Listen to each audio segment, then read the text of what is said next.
At her command, the 8 cars rolled out of the platform to be yanked up the slope to the first drop. Fletcher slipped his left hand into his trouser pocket to rest his fingers around the metal that lay invitingly inside. Notorious had 2 trains running at once, and Fletcher had 10 seconds before the other rolled into the station. A gust of pine disinfectant filled his nostrils, and his gaze fell upon a splatter of vomit next to the rail which the cleaners had overlooked. It wasn't worth reporting, but it irritated him. Why couldn't people do their jobs properly? Lazy bastards. Lazy black bastards, he added to himself, like a reflex. He glanced down the track as the other train began to creep into the station, and he slid his hand into his pocket again. The train was 7 seconds away. Maybe this was the time. Then, as he surveyed the queue, he spotted a middle-aged Asian woman with a group of 7 or 8 young men and teenage girls. His heart leapt.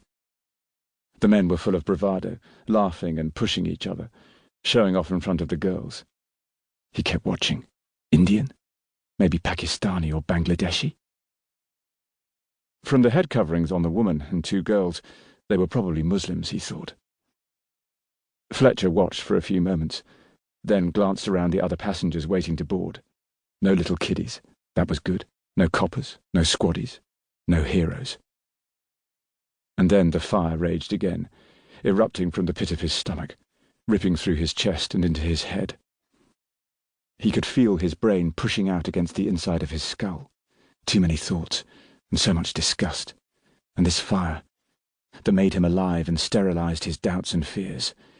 It would soon start to purify the world. The coaster rolled alongside the platform and juddered to a rest.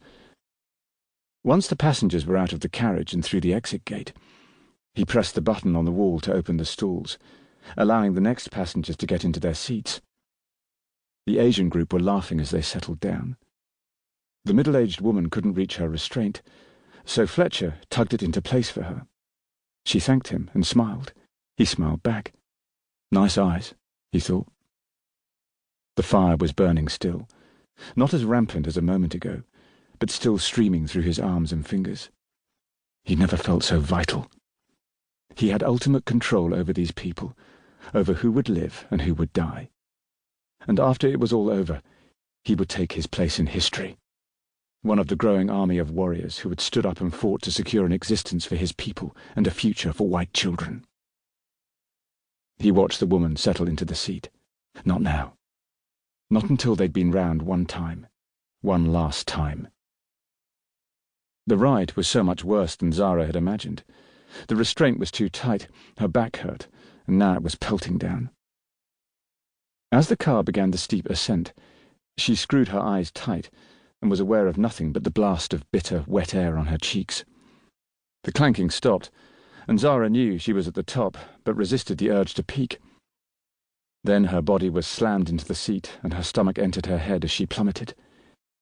She battled to hold her head still as the train looped and twisted and rolled, and then panicked as she realized she was momentarily upside down, and only the restraint was stopping her from popping out of the car like a cork from a bottle. And then it slowed and stopped with a jolt, and it was over. She swore quietly, and again loudly. Mariam laughed. "Your face, brilliant! Wish I had my phone." Zara wiped away the beads of perspiration on her forehead and self-consciously adjusted her hijab. The coaster had come to a rest 10 meters before the station on a flat section of track. The train in front, the one with her mother and brother and his mates, appeared to have stopped in the station, but passengers were still in their seats. Zara's eyes darted along the train to find Imran, but its headrests made it impossible to see the occupants clearly. The guy in the emerald shirt was ambling up the platform alongside the train in front, bending over every few seconds. It looked like he was fiddling with something, Zara thought. She squinted. The man had something in his hand. And then someone screamed.